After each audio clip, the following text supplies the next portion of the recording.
नमस्कार, आप देख रहे हैं एनडीटीवी इंडिया न्यूज एट 8 के साथ मैं हूं अनंत भट्ट और बुलेटिन में सबसे पहले बात करेंगे Kolkata rape and murder case की, जिसमें आज अहम खुलासा हुआ है। सूत्रों के मुताबिक सीबीआई को एक दस्तावेज मिला है जिसके मुताबिक आरजीकर मेडिकल कॉलेज के पूर्व प्रिंसिपल संदीप घोष ने वारदात के अगले ही दिन एक कमरे और टॉयलेट के रेनोवेशन का आदेश दिया था। ये कमरा और टॉयलेट क्राइम सीन यानी सेमिनार हॉल से जुड़े हुए थे।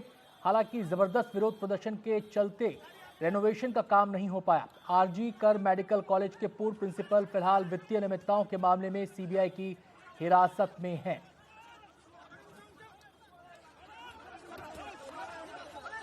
सीधे हम रुख करेंगे, हमारे संवाददाता मुकेश हमारे साथ जुड़ गए हैं इस खबर पर और जानकारी देने के लिए। मुकेश, जो चिट्ठी की टाइमिंग सामने आ रही है वो महत्वपूर्ण है। वारदात के बाद ये चिट्ठी लिखी गई। पहला सवाल ये कि इसको लेकर और क्या संशय पैदा होता है। दूसरा सवाल ये कि जिन कमरों के रेनोवेशन की बात हो रही है वो सेमिनार रूम से कितने दूर थे? देखिए, जहां पर क्राइम सीन था उससे बिल्कुल सटे हुए कमरे हैं जहां पर ये रेनोवेशन किया गया था। और सीबीआई ने इस पूरे मामले में जो पीडब्ल्यूडी डिपार्टमेंट है उसको एक नोटिस जारी किया था और पूछा था कि पिछले 3 साल में आरजीकर कॉलेज में क्या क्या कंस्ट्रक्शन हुए हैं और जिस दिन ये घटना हुई थी उसके अगले दिन क्या कुछ कंस्ट्रक्शन हुआ है और वो किसके आदेश पर हुआ, इसके पूरे डिटेल मांगे थे। लेकिन अब ये लेटर सामने आ गया जिससे साफ तौर पर देखा जा सकता है कि किस तरह से आरजीकर कॉलेज के पूर्व प्रिंसिपल संदीप घोष ने वारदात के अगले ही दिन आदेश जारी कर दिया कि जहां पर क्राइम सीन है उसके आसपास का जो इलाका है जिसमें कुछ कमरे हैं, कुछ दीवारें हैं और जो टॉयलेट्स हैं, वहां पर तोड़फोड़ शुरू करवा दी और साथ में जो पूरा निर्माण कार्य था वो वहां पर किया गया। और इसी को लेकर तमाम लोगों ने सवाल खड़े किए थे, खासतौर से तमाम जो विपक्षी पार्टियां, उन्होंने कहा था कि किस तरह से क्राइम सीन को डिस्ट्रॉय किया गया, आखिर वहां इतनी जल्दबाजी क्यों थी इस तरह के कंस्ट्रक्शन करवाने की। और इस मामले में सीबीआई ने भी सुप्रीम कोर्ट में कहा था कि क्राइम सीन को डिस्ट्रॉय किया गया क्योंकि वहां पर घटना के ठीक बाद वहां पर कंस्ट्रक्शन किया गया, दीवारों को तोड़ा गया, जो वहां पर टॉयलेट था उसको तोड़ा गया। तो ये अपने आप में बड़ा सवाल खड़ा करता है। अब इस पत्र के सामने आने के बाद अब ये साफ हो गया है कि जो पूर्व प्रिंसिपल संदीप घोष हैं, उन्होंने घटना के अगले ही दिन अपनी तरफ से आदेश जारी किया था कि इसमें यहाँ पर तोड़फोड़ की जाए। अब सवाल ये कि आखिर इसके पीछे मंशा क्या थी, क्यों ऐसा आदेश जारी किया गया और इतनी जल्दबाजी क्या थी वहां पर जहां पर क्राइम सीन था उसके आसपास तोड़फोड़ करवाने की या कंस्ट्रक्शन करवाने की। यही सवाल लगातार सीबीआई संदीप घोष से पूछ रही थी। उनका पॉलीग्राफी टेस्ट भी कराया था और उनके साथ में जो आरजीकर कॉलेज के बाकी के स्टाफ के मेंबर हैं, असिस्टेंट सुपरिटेंडेंट और बाकी के लोग हैं, डॉक्टर्स हैं, उनसे भी सीबीआई ने लंबी पूछताछ की है। अब सीबीआई ने इस पूरे मामले में एक रिपोर्ट तैयार की है और बहुत जल्दी ही ये रिपोर्ट जो है वो सुप्रीम कोर्ट में दाखिल होने वाली है, जिसमें सीबीआई डिटेल से इस पूरे मामले के बारे में जानकारी देगी। लेकिन निश्चित तौर पर ये जो पत्र है, ये जो आदेश है, ये एक बड़ा सवाल खड़ा करता है कि आखिर संदीप घोष ने किस मंशा के साथ घटना के अगले ही दिन क्राइम सीन के आसपास तोड़फोड़ करवाई और वहां पर कंस्ट्रक्शन का आदेश दिया। जी, बहुत बहुत शुक्रिया मुकेश आपका इस पूरी जानकारी के लिए। आरजीकर मेडिकल कॉलेज में एक महिला डॉक्टर के साथ हुई दरिंदगी के बाद कोलकाता पुलिस की शुरुआती प्रतिक्रिया पर डॉक्टर के पिता ने बहुत गंभीर सवाल उठाए हैं। उन्होंने आरोप लगाया कि उन पर लड़की के अंतिम संस्कार के लिए दबाव बनाया गया। डॉक्टर के पिता और रिश्तेदारों ने बीती रात अस्पताल के बाहर प्रदर्शन किया है। जब मेरी बेटी का शव घर पर था तब डीसी नॉर्थ हमारे कमरे में आए और उन्होंने हमें पैसे देने की कोशिश की। हमें जो भी जवाब देना था हमने फौरन दिया। DC central Indira Mukherjee press conference कर हमेशा झूठ बोल रही हैं। वो ऐसा क्यों कर रही हैं? मेरे दिमाग में इससे सवाल पैदा हो रहा है। जब मैं पहुंचा तो मैंने देखा 300 से 400 पुलिस वालों ने घर को घेर रखा है। इन हालात में हम कुछ नहीं कर सकते थे और हमें अंतिम संस्कार करना पड़ा।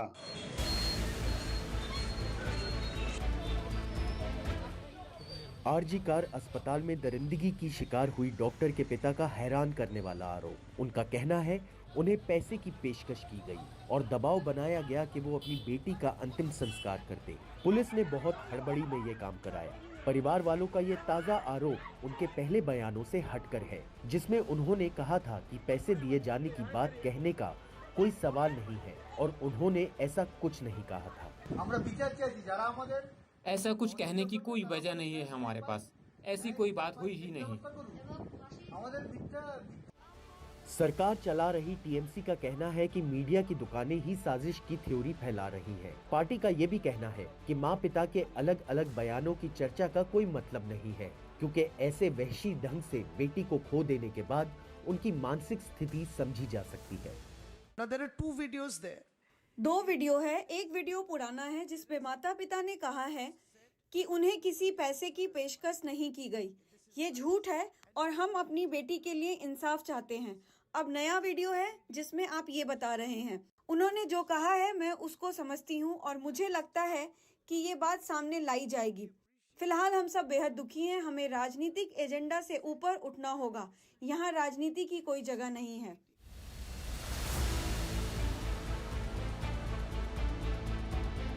बुधवार को पूरे कोलकाता में आरजी कार रेप और हत्या के खिलाफ प्रदर्शन चलता रहा। 12/7 में पुलिस को प्रदर्शनकारियों को बलपूर्वक हटाना पड़ा। उन्होंने नेशनल हाईवे जाम कर रखा था।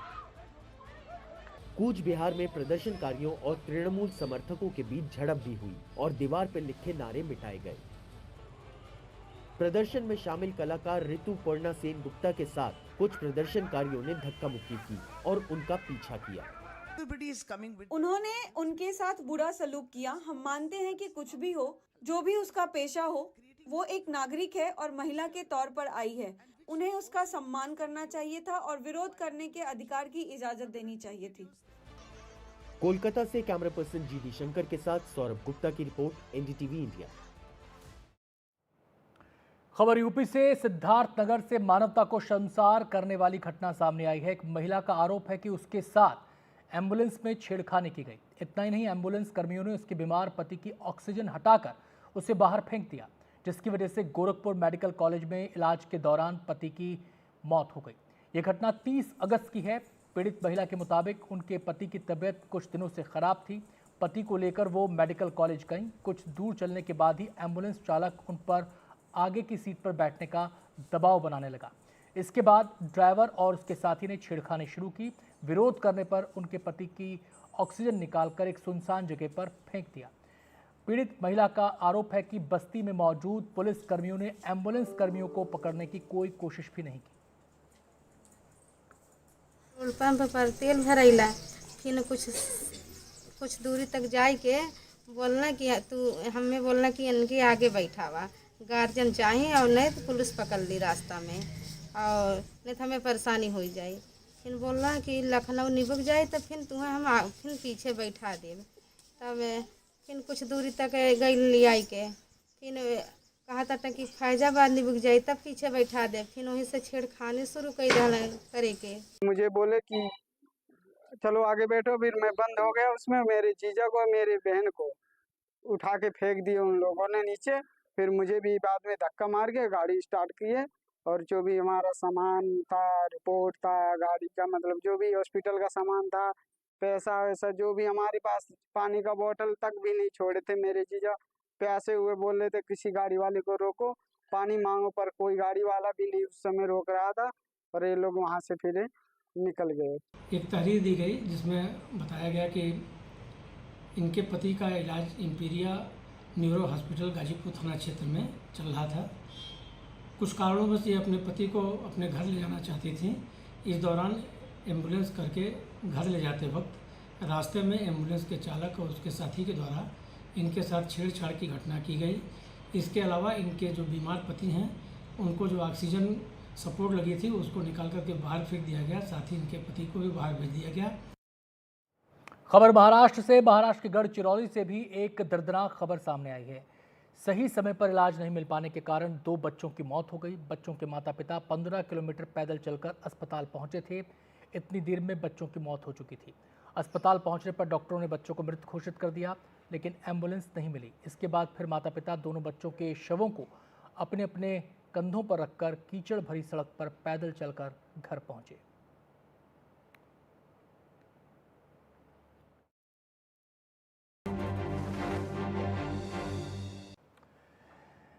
देश में कई जगह पर प्याज की कीमतें बढ़ रही हैं, जिससे लोगों को खासी परेशानी हो रही है। और जब जब प्याज की कीमतें बढ़ती हैं, सियासी पारा भी गरमाने लगता है। इस बढ़ती प्याज की कीमत को देखते हुए सस्ते दामों पर प्याज उपलब्ध कराने की व्यवस्था भी की जा रही है।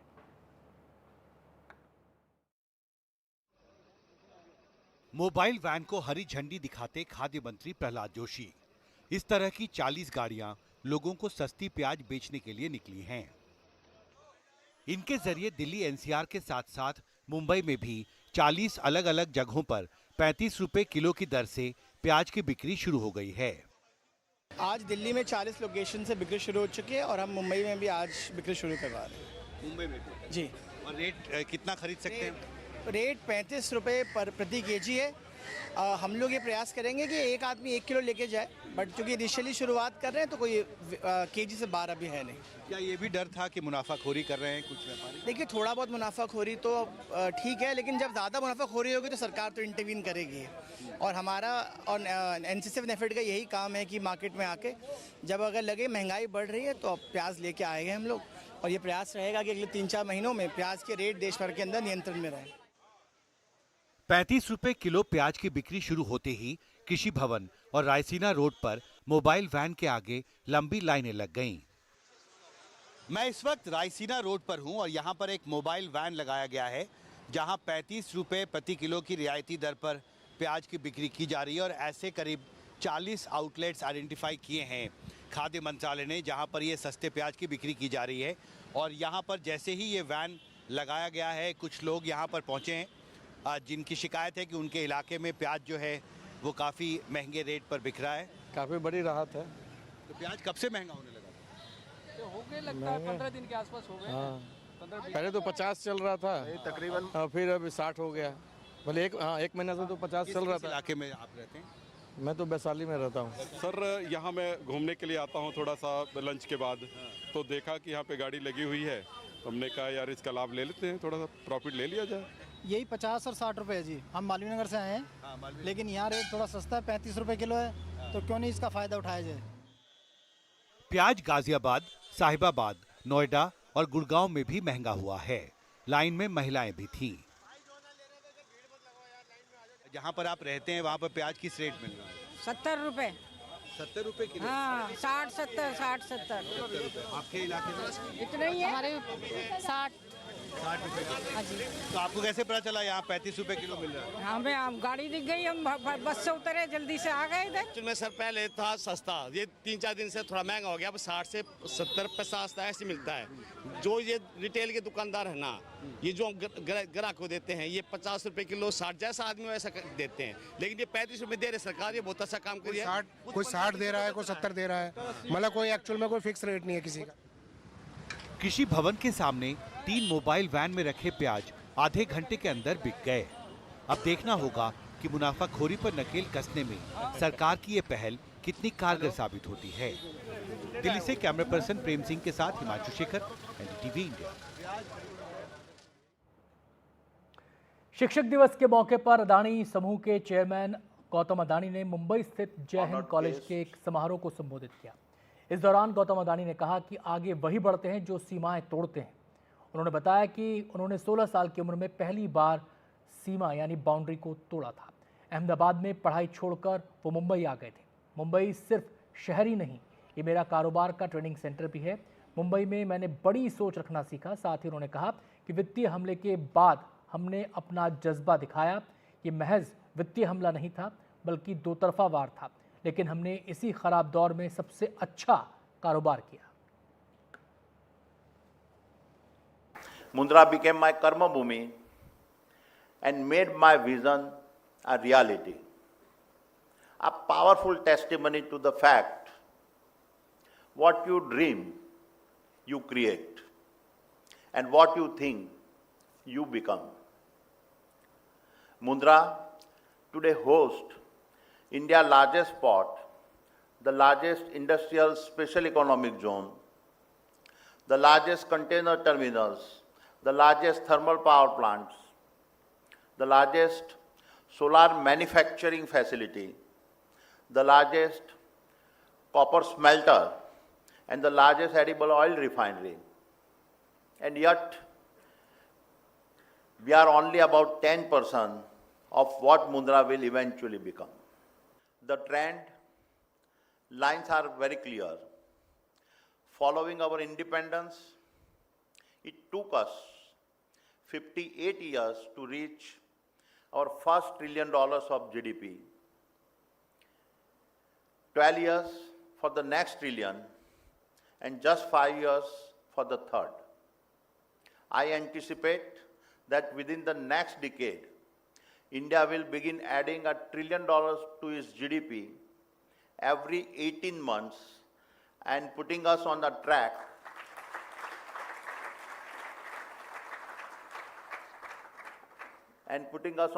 to become a $25 to $30 trillion economy by 2050. And our leadership spirit was never more visible than during the financial market attack in January last year. It was a short-selling attack initiated from abroad. This was not a typical financial strike. It was a dual assault targeting our financial stability and pulling us into a political storm. It was a calculated move, timed just days before the close of our follow-on public offer and designed to cause a maximum damage and further amplified by certain media with a vested interest. In the middle of all this turbulence, we made an extraordinary decision.